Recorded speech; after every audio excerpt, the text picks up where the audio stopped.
Vamos acalmar o corpo físico, o veículo da manifestação do Espírito, a inteligência encarnada na Terra. Nosso corpo é o solo onde depositamos a semente do nosso destino, através dos pensamentos e das realizações, do sentimento, das atitudes, dos hábitos. Nós estamos produzindo incessantemente.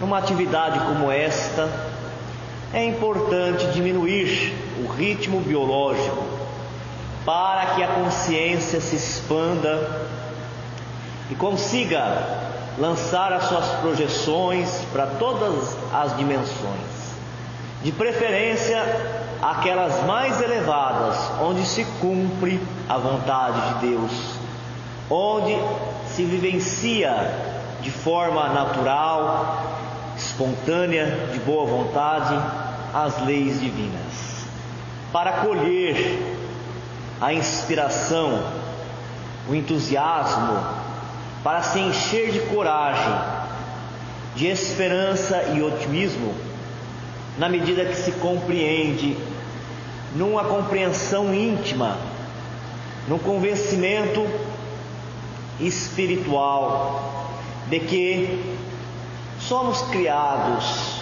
para a felicidade, somos criados para a plenitude, somos regidos por esta lei e ordenados por um Deus de amor e de justiça. Então, acalmando os pensamentos, diminuindo a agitação, entremos em sintonia com a paz acolhedora deste ambiente de oração, de caridade, de instrução. Permitamos que os bons espíritos que descem em falange possam envolver com um magnetismo capaz de aliviar as dores físicas e morais. Que possamos, nesta comunhão de propósitos, compreender os ensinamentos de Jesus e trazê-lo para as nossas necessidades atuais, em vista a fazer um melhor aproveitamento da nossa encarnação. Pedimos, Jesus, que abençoe, que ilumine e ampare esta casa e permita que os espíritos superiores estejam aqui, movimentando os fluidos a favor de todos os que necessitam. E por estarmos com saúde, por retornarmos a este ambiente, nós queremos te agradecer e te louvar. Muito obrigado, que assim seja. Boa noite a todos. Dando continuidade ao estudo aprofundado de doutrina espírita, no livro 3, em módulo 3, ainda nos ensinos por parábola, o roteiro 6 vai nos trazer a parábola A Festa das Bodas. Nós vamos ler o texto que está no Evangelho, a parábola pronunciada por Jesus, e depois nós vamos fazer a interpretação de cada versículo, sempre utilizando os princípios que a doutrina dos Espíritos nos traz. A doutrina codificada por Allan Kardec, mas trazida como colaboração de centenas de espíritos que viveram nos mais diferentes tempos na Terra e que tiveram experiências variadas em áreas e campos variados, e outros tantos que também trouxeram a experiência de outros planetas antes de se encarnar na Terra. Dizer que aquilo que a doutrina espírita traz, ela é a verificação, é a observação dos fatos que estão colocados no universo, que estão colocados na natureza, longe de ser uma invenção da cabeça de um homem, longe de ser uma religião inventada por um grupo de pessoas. Ela é uma constatação de como se verificam as leis da natureza. Quem consegue aprender essas leis? e fazer bom aproveitamento dela, consegue ter mais equilíbrio, mais saúde, ser melhor sucedido, progredir de acordo com aquilo que planeja para cada existência. Falando nisso, quem está... Eu já vou dizer que eu infelizmente não estou, gostaria de estar. Teve outros tempos que eu tive mais. Quem está estudando com disciplina os 5 livros básicos? Aqui. Todo dia lendo um pouquinho, ou do Livro dos Espíritos, ou da Gênesis. Manuel? Parabéns, Manuel. Tem uma inveja boa, se é que inveja é boa, porque inveja já é inveja, né? Não estou conseguindo, mas é isso mesmo, nós não podemos perder essa âncora.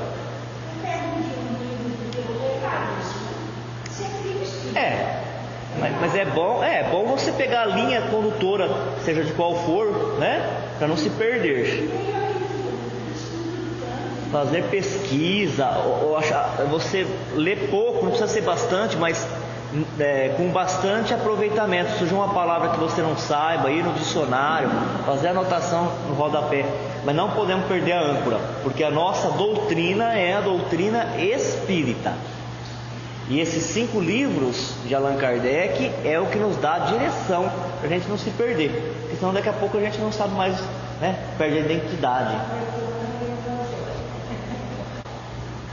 A festa das bodas. O texto está no Evangelho de Mateus, no capítulo 22, versículos de 1 até 14. E ele diz assim: Então Jesus, tomando a palavra, tornou a falar-lhes em parábolas, dizendo: O reino dos céus é semelhante a um certo rei que celebrou as bodas de seu filho, e enviou os seus servos a chamar os convidados para as bodas, e estes não quiseram vir. Depois enviou outros servos, dizendo: Dizei aos convidados: Eis que tenho o meu jantar preparado, os meus bois e cevados já mortos, e tudo já pronto. Vinde às bodas. Porém, eles, não fazendo caso, foram um para o seu campo e outro para o seu negócio. E outros, apoderando-se dos servos, os ultrajaram e mataram. E o rei, tendo notícia disso, encolorou-se e, enviando os seus exércitos, destruiu aqueles homicidas e incendiou a sua cidade. Então disse aos servos: As bodas, na verdade, estão preparadas, mas os convidados não eram dignos.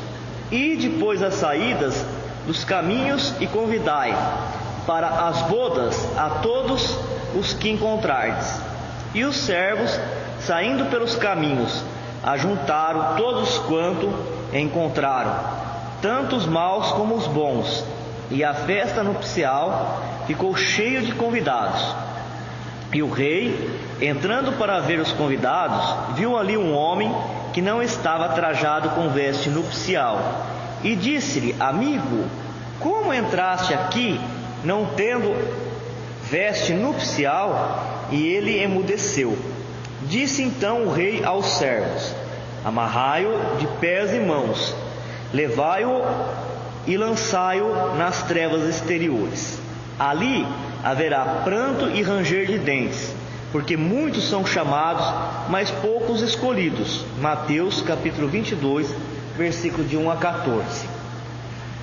As pessoas que não leem ou ouvem essa parábola e não procura compreender ela no espírito, na essência, ele debocha dessa parábola. Parábola pronunciada por Jesus de Nazaré, o Cristo de Deus, o Messias. Pessoas zombam disso, falam: mas que coisa mais estranha comparar a entrada no reino dos céus, que é o que tanto almeja os cristãos e até mesmo o de outras religiões. Todos buscam entrar no reino dos céus. os que são, né, dessas religiões, que tem um entendimento de um lugar bom, que se vá depois da experiência carnal, depois da passagem pela terra. Então falam com deboche dessa parábola, dizendo: isso não tem nada a ver, que absurdo comparar a entrada no reino dos céus com uma festa de casamento.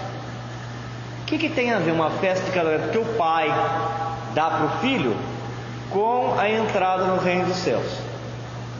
Então a gente percebe que para poder fazer um bom aproveitamento tem que se ter alguma bagagem, alguma experiência espiritual. Se não tiver um certo nível de espiritualidade, pouco proveito se tira de uma parábola como esta. E aquele também que não consegue entender o que está atrás dos símbolos, das alegorias, acaba fazendo uma interpretação errada. A primeira coisa que nós temos que colocar aqui no estudo dessa parábola é a concepção do que seja o céu. O que é o céu? Nessa parábola, o que é o céu? Mais do que um lugar na geografia, no espaço físico, da terra, do plano físico ou do plano espiritual, o céu aqui, ele é um estado de plenitude espiritual. Ele é o ápice, quer dizer, o máximo. O que é ápice? O máximo, cheguei no máximo da minha evolução espiritual. O Espiritismo nos traz que o conhecimento, que o aprendizado, ele é infinito. E quanto mais você aprende, esse aprendizado ele se desdobra, ele aumenta ainda mais, fazendo a gente compreender a parábola anterior que foi estudada, quando disse que é tirado daquele que tem pouco e é dado para aquele que tem muito. Aquele que tem muito recebe mais, e aquele que tem pouco, até aquilo que pensa que tem, é retirado. Do que está falando isso? De compreensão e de espiritualidade. Quanto mais compreensão de vida eu tenho, quanto mais eu procuro me aperfeiçoar, mais eu me esforço, mais condições a minha mente vai tendo de compreender outras coisas que estão além. Não é isso? E aquele que acha que não tem condições de entender e que não procura melhorar, até aquilo que ele tem, aquela oportunidade das encarnações, elas acabam passando e acaba se perdendo, como os antigos falavam, né? O cavalo ele passa arriado uma vez. Se você montar nele, você aproveitou a oportunidade. Se ele passou arriado, ele não volta mais. Quer dizer, volta na outra encarnação, mas nessa vai passando o tempo que a gente tem. Porque qual é o tempo que nós temos aqui na Terra? Nessa encarnação, quem é que sabe prever isso? Quem consegue prever? Ninguém. Ninguém sabe o tempo que tem ainda, que lhe resta. Portanto, tem que aproveitar sempre, não é? Então aqui ele está dizendo que o céu é um estado de plenitude, é o ponto máximo que alguém pode alcançar na sua jornada evolutiva. E por chegar nesse ápice, nesse ponto alto, consegue ter algumas vantagens, não em relação ao outro, mas uma vantagem em relação a si mesmo, comparando naquele tempo que não tinha conhecimento, que fazia as coisas erradas, né? Que não sabia lidar com a vida. E o rei, quem é o rei da parábola? É Deus. O rei da parábola é Deus. E quem é o esposo desse casamento? Porque bodas é festa de casamento. Quem é o esposo? da festa de casamento. Quem é o filho do rei? O filho do rei aqui é Jesus. Ah, mas falou que é Deus. Se é Deus, o filho de Deus somos todos nós. Mas aqui não está falando dos filhos de Deus, está falando do filho de Deus. E filho de Deus aqui é um adjetivo. Igual aqui para nós no Brasil, né? A gente não fala rei da bola, o Pelé, rei da música, Roberto Carlos. Então, aqui na linguagem evangélica, quando fala filho da paciência, é a pessoa que é paciente, que tem a virtude. Filho da bondade é o bondoso. Filho de Deus é o divino. Quem dos espíritos que passaram pela terra é divino? Jesus. Então a gente percebe claramente que esta festa é dada por Deus. Ele é o rei, Ele é o Criador, e Ele dá essa festa através do seu Filho. Mas através do Filho, que desfruta da divindade, de todos os sentimentos, as sensações agradáveis, quem está próximo do Filho, quem está ligado ao Filho, não acaba também usufruindo? De vez em quando a gente cita esse exemplo, né? Às vezes eu estou numa encarnação e eu tenho compromisso naquela encarnação de ter uma limitação financeira.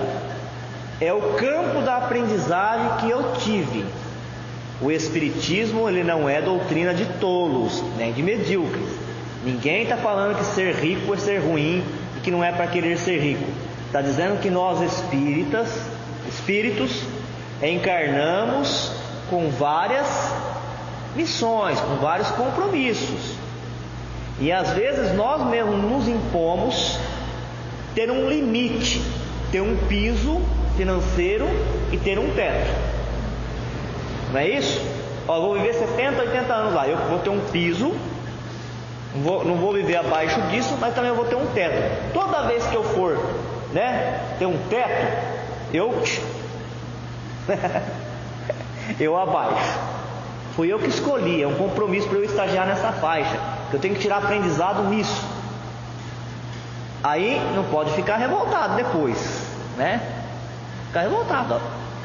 Aceitou o compromisso, tem de vir, É a gente que está lá, ó, vinha a pé no centro, comprou uma bicicleta, perdeu a bicicleta, comprou outra bicicleta, colocou a bicicleta ali no corredor, roubaram a bicicleta, comprou uma motinha, perdeu a motinha, comprou outra motinha, surgiu uma dívida, vendeu a motinha para pagar a dívida, comprou o carro, bateu o carro, perdeu o carro, roubou o carro, e vai indo assim, não consegue sair daquela faixa. Uma vez eu estava conversando com o Luiz, aí ele falou: você comprou o Fusquinha? Eu vim com o Fusquinha. Ele falou: você está igual eu, a gente vai para lá e volta, vai para lá e volta, daqui a pouco você está a pé de novo. Porque a gente se perde em algumas existências, em alguns compromissos, e a gente pede outros para a gente não se comprometer. Mas mesmo nessas encarnações, quando a gente sabe ser feliz com a felicidade do amigo, dos parentes, a gente não usufrui a mesma coisa? Eu estou falando do campo material para lançar depois para o espiritual. Eu tenho amigos que têm sítio, têm chácara, eles me convidam para ir, eu vou, passo um final de semana. Que diferença ser dele ou meu? Eu estou desfrutando, não é? Se eu não sou invejoso, eu estou desfrutando da mangueira que ele tem, da laranjeira, da sombra, do som dos pássaros, né? É verdade, não é? Se tem um riacho, se tem uma piscina. Se ele compra um carro novo, me chama para, não é interesse, é consequência, me chama para andar junto com o carro novo, não é assim? A mesma coisa, aqui o Filho de Deus é Jesus, mas quem estiver na companhia de Jesus acaba desfrutando dos mesmos benefícios através de Jesus. Ele se torna ponte entre Deus, o Criador, e nós. Quando nós estamos nessa festa que Jesus oferece, ou que Deus oferece para a terra através de Jesus, nós também vamos desfrutar daquela paz, daquela tranquilidade de espírito, daquela alegria, daquele entusiasmo que Jesus reflete para toda a humanidade. Jesus é o esposo desta festa de casamento, que Deus dá para a humanidade para que ele possa casar-se com o pensamento de Jesus. A humanidade vai viver desde a vinda de Jesus na Terra até o momento desse ápice da evolução, até ter conseguido alcançar a evolução espiritual, um noivado com Jesus. E o dia que entrar na faixa de espírito perfeito, então vai casar-se com Jesus. Quantas vezes que a gente está conversando com alguém, né? E a pessoa pensa igual a gente sobre aquilo, a gente fala: olha, a nossa ideia casou. Ela casou. Então é nesse sentido que vem a parábola da festa das bodas, no sentido de que o propósito da terra, das almas que estão na terra em jornada evolutiva, em jornada reencarnatória, venha a se casar, a se sintonizar com a mentalidade de Jesus, com o pensamento, com o sentimento, e através disso usufruir de todas as iguarias que é oferecido numa festa, né? Tudo que alimenta, que enche entusiasmo. Aqueles períodos que nós estamos na fase da nossa vida, que a gente está, depois a gente perde, porque no estágio evolutivo que nós estamos, há muita oscilação. Num dia a gente está bom, no outro dia a gente já está mal. Num período de um ano a gente está bem ligado aos estudos, né? No outro a gente não consegue tanto. Tem momentos na vida da gente, na encarnação, que a gente se sente indestrutível, poderoso, né? Você fala: nossa, estou me sentindo poderoso, parece que nada vai me abalar. Aí a gente já entra em períodos que parece que a gente está frágil, carente, parece que tudo vai arranhar, vai machucar. Mas aquele período que nós estamos bem sintonizados com o Evangelho, ou nós espírita, com o estudo que a doutrina espírita traz, a gente sente uma alegria incomensurável, uma sensação agradável, uma sensação de paz, de plenitude, né?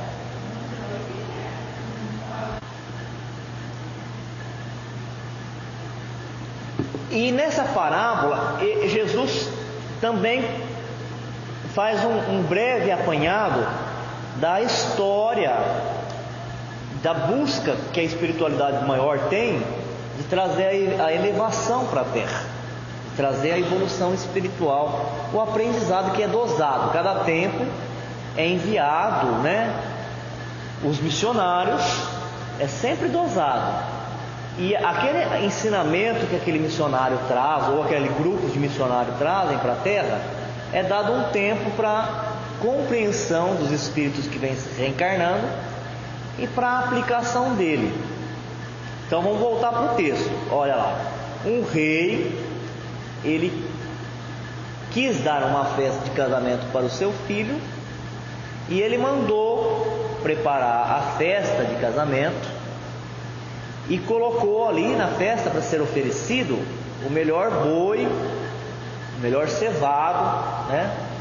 Aqui no nosso tempo seria uma carne de primeira, o cevado é o porco, né? Uma carne suína também, tudo de bom e de melhor, e as melhores bebidas. E manda os seus servos ir convidar. Os primeiros convidados para esse banquete, para esse encontro com o ensinamento de Jesus, sem dúvida é o povo hebreu. Nós já vemos estudando isso aqui, né, no EAD, no estudo aprofundado de doutrina espírita, que o povo hebreu, ele traz do planeta de onde eles vieram, assim como vieram outros povos, o povo hebreu ele traz um avanço em relação ao que estava sendo aplicado na terra, porque a terra ela era uma terra de idolatria, de politeísmo, de adoração a vários deuses. E os hebreus eles já tinham firme essa fé no Deus único, já no planeta de onde eles são originários. E aqui na terra eles se destacavam entre todos porque eles tinham esse conhecimento espiritual. Eles foram os primeiros convidados. Mas o que fala o texto de Mateus? O que os primeiros convidados fazem com os servos do rei? Eles não dão ouvido, e quando o rei manda eles voltarem, eles matam, né? Eles matam. Então a gente vai entender o seguinte, que os hebreus tiveram o contato com os ensinamentos de Moisés, com os 10 mandamentos, mas no decorrer da passagem dos séculos, eles abandonaram novamente os mandamentos. E mandamento é lei. Mandamento não é um convite, mandamento é lei. Se a gente pegar lá nos 10 mandamentos, o que eles falam? O que falam os 10 mandamentos? Não é para fazer isso, não é para fazer aquilo, não é para fazer aquilo lá. Não é uma pergunta, né? O que você acha? O que você acha? Você acha que está certo? Você acha que não está certo? E não é uma sugestão dizendo assim, ó, se você fizer isso, vai ser melhor para você. Mandamento é lei. Embora o povo hebreu tivesse entendimento, porque não ia se planejar trazer uma instrução para um povo que não tivesse entendimento. Então, de todos, quem tinha mais entendimento era o povo hebreu. No entanto, apesar deles terem entendimento, eles abandonaram o ensinamento espiritual. Eles deixaram o ensinamento espiritual. Eles já não estavam mais no politeísmo, na idolatria de vários deuses. Mas a religião dos hebreus, ela estava daquele jeito que a gente já aprendeu aqui, já estudou. Estava muito ligado aos cultos exteriores e abandonando a busca sincera de melhorar-se. E quando a gente se liga a um conhecimento espiritual, é para que cada um, não é um vigiando o outro, é que para que cada um procure o melhoramento espiritual.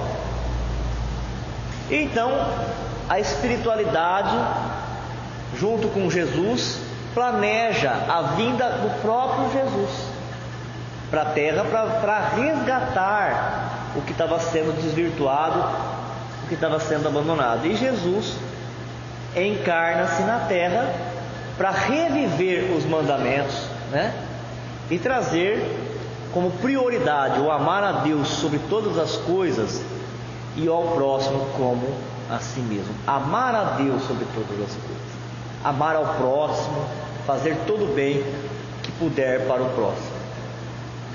Então muitas pessoas, elas procuram a religião, mas elas até aprendem o Evangelho, pregam o Evangelho, ensinam o Evangelho, mas não procura com sinceridade colocar o Evangelho em prática. Da mesma forma que o povo judeu matou Jesus, perseguiu os outros povos, perseguiram os primeiros cristãos, todos nós agora que estamos tendo acesso ao conhecimento espiritual, e o que o Espiritismo traz é o conhecimento espiritual elevadíssimo. É o que se tem de mais elevado em conhecimento espiritual. Porque você pega em qualquer seita, em qualquer religião que tem aqui na Terra, ela tem alguma coisa que é realmente pura, mas daqui a pouquinho eles começam a misturar um monte de outra coisa, um monte de segredo, de mistério, para parecer que é, mas não é. Você espreme, passa na peneira, passa no coador, passa no guardanapo, né, como fazia antigamente, porque ele tem os furinhos mais pequenininhos, não sobra nada. Sobra um monte de enfeite que é para parecer assim. Aquela pessoa, ela não tem escolaridade, ela não vai entender isso, então eu deixo ela de lado. É igual quando eu era criança, a mensalidade da piscina e do clube, do show a clube, né? Nós não passava nem perto. A mensalidade era tão grande tão alta, nós não passava nem perto. Aí só ia um grupo, eles selecionavam. Então era uma maneira de selecionar, não é? Se era certo ou errado, eu não sei. Selecionava, diz que só iam os melhores. Talvez vocês eram eles, né? Os melhores, nós não íamos, nós íamos no chicote, nadar, lá na conserva, né? Depois que barateou o título, agora ficou complicado, né? Agora vai todo mundo, tudo misturado, né? Mas o Evangelho de Jesus é para todo mundo. E o Espiritismo é para todo mundo. Tanto é que está lá na introdução, na conversa que os Espíritos fazem com Kardec. Doutores não compreenderão a doutrina espírita. E pessoas aparentemente muito simples, com funções muito simples na sociedade, compreenderá ela perfeitamente. Porque a seleção aqui não é seleção imposta por homem, é conquista interior de espiritualidade. Então a doutrina espírita, ela é o que tem de mais atual, o top do conhecimento. Mas nós, aqueles que aprendem da doutrina espírita ou de outras religiões e não praticam, são aqueles que na parábola estão matando, estão exterminando os servos. Quem são os servos de Jesus? São os missionários, os mensageiros, né? Lógico que a gente não consegue matar literalmente, mas a gente mata o trabalho que eles vieram realizar, porque eles descem de esferas muito elevadas para materializar, para trazer para o plano físico o conhecimento espiritual, para melhorar o andamento das coisas, a organização das instituições, e a gente não faz um bom aproveitamento. O que nós estamos fazendo? Exterminando. É isso aqui. Podemos pensar, exterminaram, perseguiram e mataram, né? Jesus, os cristãos primitivos, sim, também. Mas aqui a mensagem é mais profunda. É a mensagem daqueles que, tendo contato com o ensinamento, na hora que vem o convite para esse encontro, esse casamento, essa identificação com o pensamento do Cristo, ao invés de fazer isso, a gente fala: eu não posso, porque eu tenho que ir para o campo, eu tenho que cuidar dos meus negócios. Não é isso que está na parábola? São aqueles que encontram toda a dificuldade para fazer qualquer coisa espiritual. Tem tudo.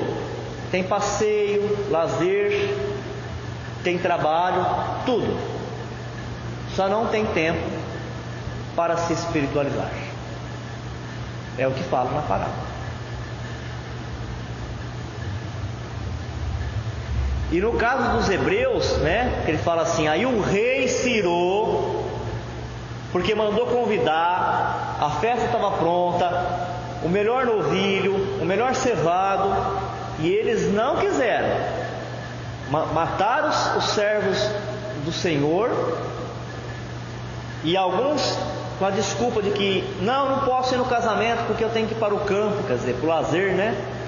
Ou eu tenho meus negócios. O que o rei aqui faz na parábola da festa de bodas? O que o rei manda fazer com esses que exterminaram os seus mensageiros? O que ele faz? Manda prender e matar todos eles, e manda destruir todas as suas cidades. No caso dos hebreus, isso aconteceu de fato, historicamente. No ano 76 depois do Cristo, eles foram trucidados pelos romanos em sua capital. Jerusalém foi quase totalmente destruída, como relata com detalhes Flávio Joséfo, o historiador da antiguidade, em seu livro História dos Hebreus. E o problema aqui, gente, não é morrer.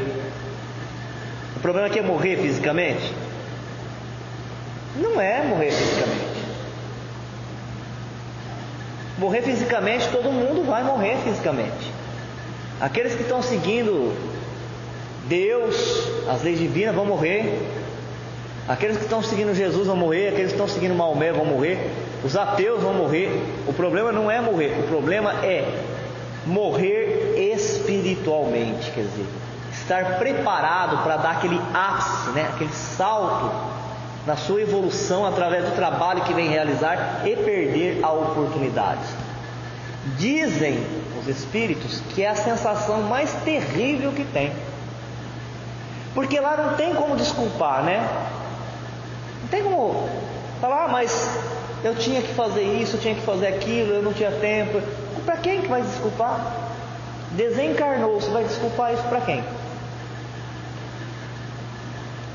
Se a desencarnação é o encontro com a verdade mais profunda, mais íntima, até mesmo com aquela verdade que a gente procura esconder de nós mesmos. E finaliza dizendo: depois disso, era para ser os hebreus, porque Deus não desistiu dos hebreus o tempo todo, querendo aproveitar o conhecimento que eles tinham, para a partir deles a luz ser espalhada para a terra toda, para as outras nações. Mandou Moisés, mandou Jesus, Mas como eles perderam a oportunidade, então o rei fala: agora a festa já está pronta, você vai agora para todos os cantos, na saída de todas as cidades, e convida a todos. Foi quando entrou no plano de Jesus e da equipe de Jesus fazer o aproveitamento do Saulo de Tarso.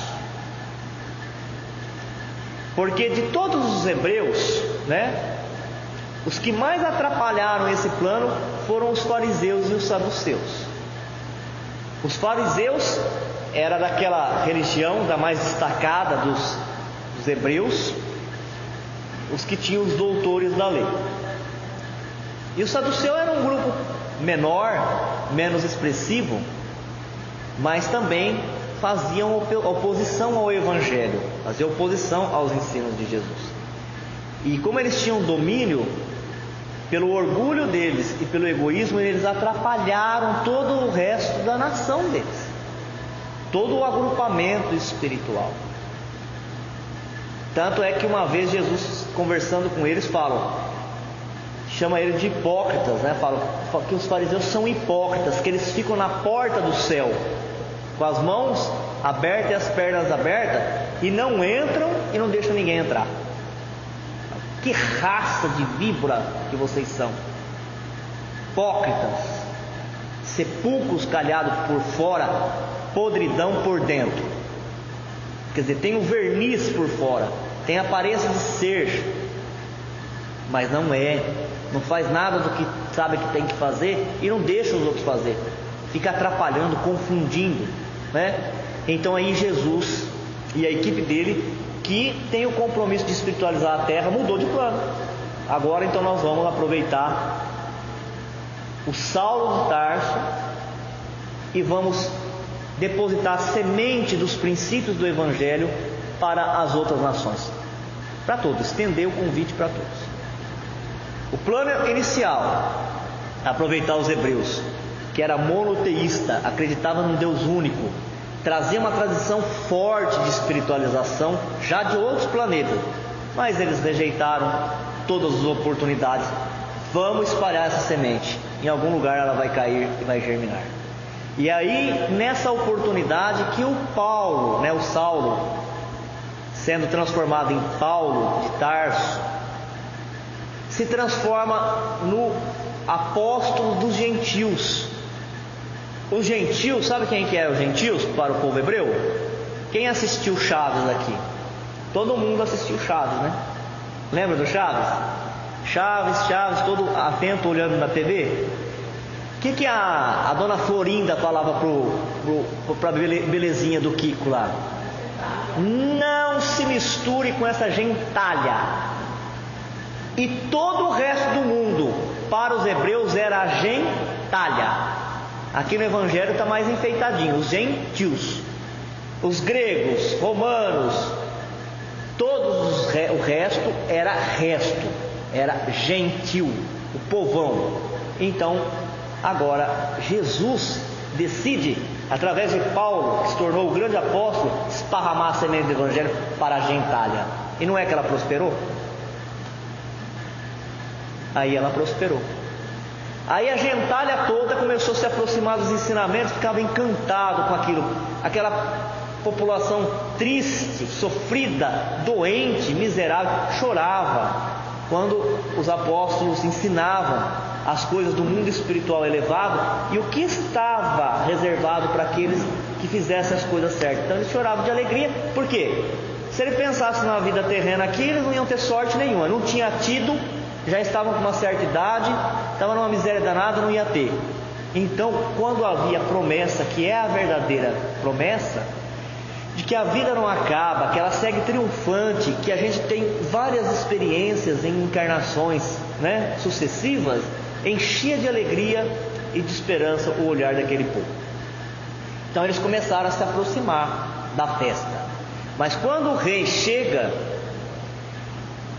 no casamento do seu filho, ele olha para os convidados e vê que entre aqueles tinha um que não estava vestido com a roupa do casamento, com a roupa do nupcial. Está vendo? Como que é importante ter alfaiate. Acabaram com a profissão do alfaiate, Se ele tivesse ido num alfaiate, tinha feito a roupa certinho, para aquela ocasião apropriada, e ele não teria chamado a atenção negativamente do rei. E o rei, vendo aquilo, pergunta para os seus servos: o que é aquilo lá? O que aquele homem está fazendo ali? Ele não está vestido com a roupa nupcial.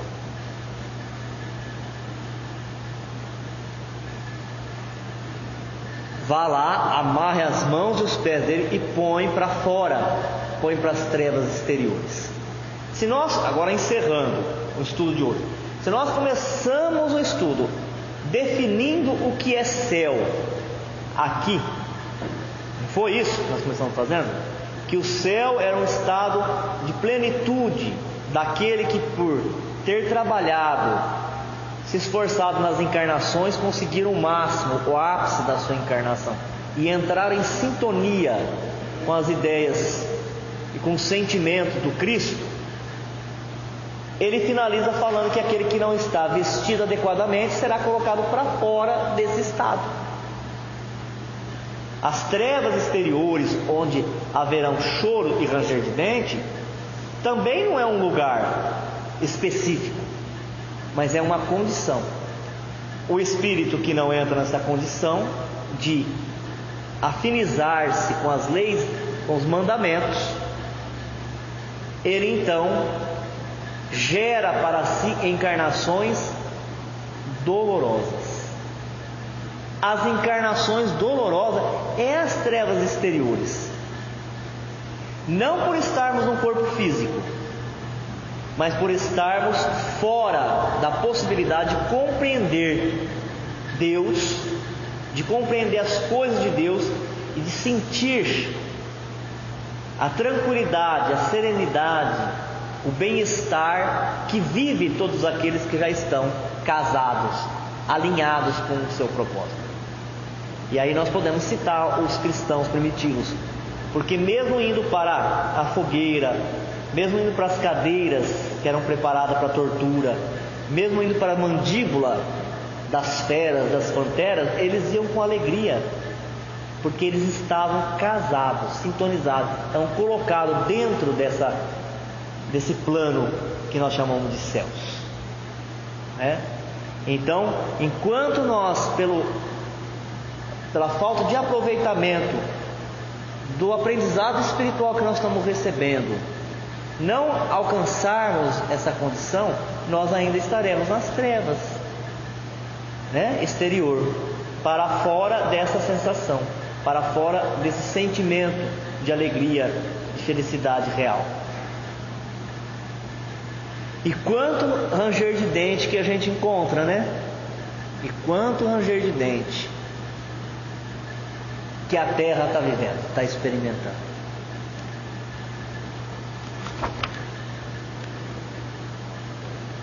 Para que atinjamos o mundo, o reino de Deus, não nos pede o Senhor peregrinações de sacrifício a regiões particulares. Espera, entretanto, demonstremos coragem suficiente para viver, dia por dia, no exato cumprimento dos nossos deveres, na viagem difícil da reencarnação. Não exige os diplomas dos preceitos gramaticais do idioma. Espera, porém, que saibamos dizer sempre a palavra equilibrada e reconfortante. Não nos obriga a renúncia dos bens terrenos. Espera, todavia, que nos dediquemos a administrá-los sensatamente. Não nos impele às ginásticas especiais para o desenvolvimento prematuro de forças físicas e psíquicas. Espera, entretanto, nos esforcemos para barrar pensamentos infelizes, dominando as nossas tendências inferiores. Não nos solicita a perfeição moral de um dia para o outro. Espera, contudo, nos disponhamos a cooperar com Ele, suportando injúrias e esquecendo-as em favor do bem comum. Não nos determina sistemas sacrificiais de alimentação. Espera, porém, sejamos no respeito ao corpo que a lei da reencarnação nos haja emprestado. Não nos aconselha o afastamento da vida social. Espera, no entanto, que exerçamos a bondade e paciência, perdão e amor. Jesus não nos pede o impossível. Solicita-nos apenas a colaboração e trabalho na medida de nossas possibilidades humanas, cabendo-nos, porém, observar que, se todos aguardamos ansiosamente um mundo feliz de amanhã, é preciso lembrar que, assim como um edifício se levanta da base, o reino de Deus começa dentro de nós.